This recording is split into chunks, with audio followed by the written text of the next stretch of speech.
for today's video nga pala ay mamimiwas ulit kami. Hapon na nga pala kami nakapamiwas niyan guys. Siya nga pala nagpupukpok na ako ng mga pamain namin. Medyo mahirap rin siya buksan kasi napakatitigas ng shell niya. At syempre tsatsagain natin yan kasi wala naman sisibad kung wala tayong pamain.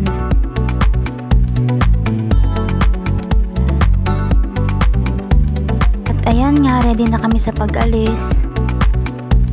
At dito nga malapit na kami sa inside ng batuhan, doon kasi kami mamimiwas. Siya nga pala, nagdala na rin kami ng kape. Hindi na kasi namin nagawang magkape sa bahay kasi masyado ng hapon. Gagabihin na kami pag uwi.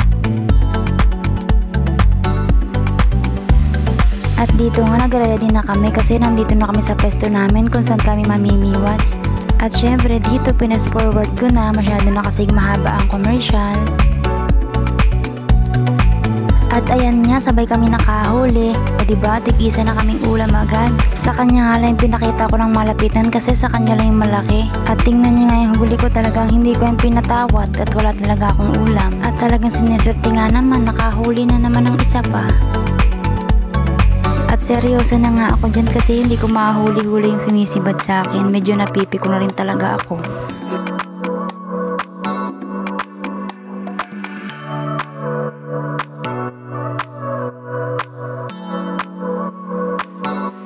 Ay talagang hinahabol ako ng kamalasan. Nagbuhol-buhol pa nga yung pamiwas kong ginagamit ay talagang nananadya. Tingnan nyo naman, kulang nilang tumaob yung bangka sa paghagis.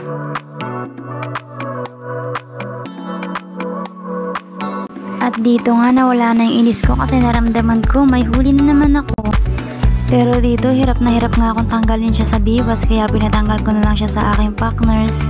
Pinas forward ko na nga pala yung video para mas magandang panoorin. At dito nga grabe ang tuwa kasi nasundan na naman yung huli ko kanina. Siya nga pala guys, maliit lang yan sa video pero sa personal tamang tama na yan para pang ulam. At tingnan nyo naman guys, talagang medyo malakas din talaga ang alon dyan at nakidlat-kidlat pa nga kaya medyo may kaba.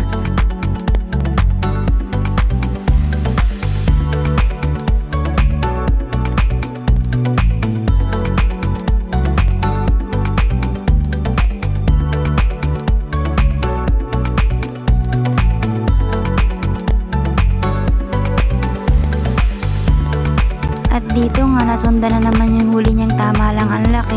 By the way guys, marami na kaming huli. Ginat ko lang yung iba kasi medyo maliliit na talaga. At yung iba pa nga, binigyan pa namin ng pangalawang pagkakataon sa buhay. Pinaalpasan namin at talagang kaliliit pa talaga.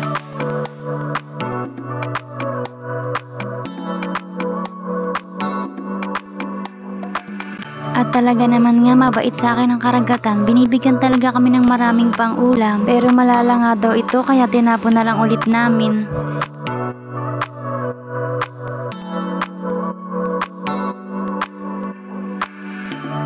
At dito hindi ko na nga talaga natiis magganda-gandahan kaya tinali ko na yung buhok ko kasi masyado nang sagabal sa akin pamimiwas.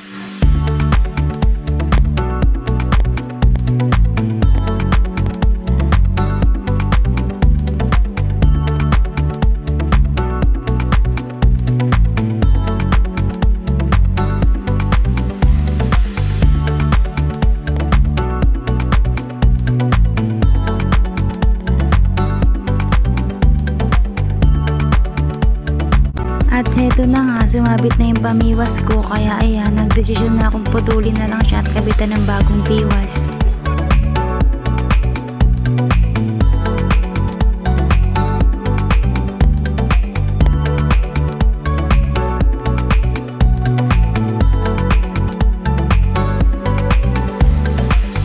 At heto nga, ramdam kong malaki yung sumibad kaya kabado ako dito 20. Hindi ko naman alam kung paano ko siya tatanggalin kasi napakatatalas talaga ng ipin niya kaya pinatanggal ko na lang ulit siya.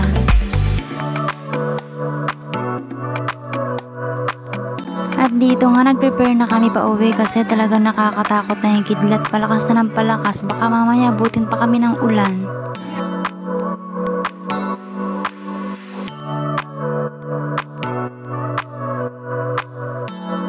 Hindi ko nga natiis na manood na lang kaya nagsagwan na rin ako para mabilis kaming makauwi, talagang baka kami abutin.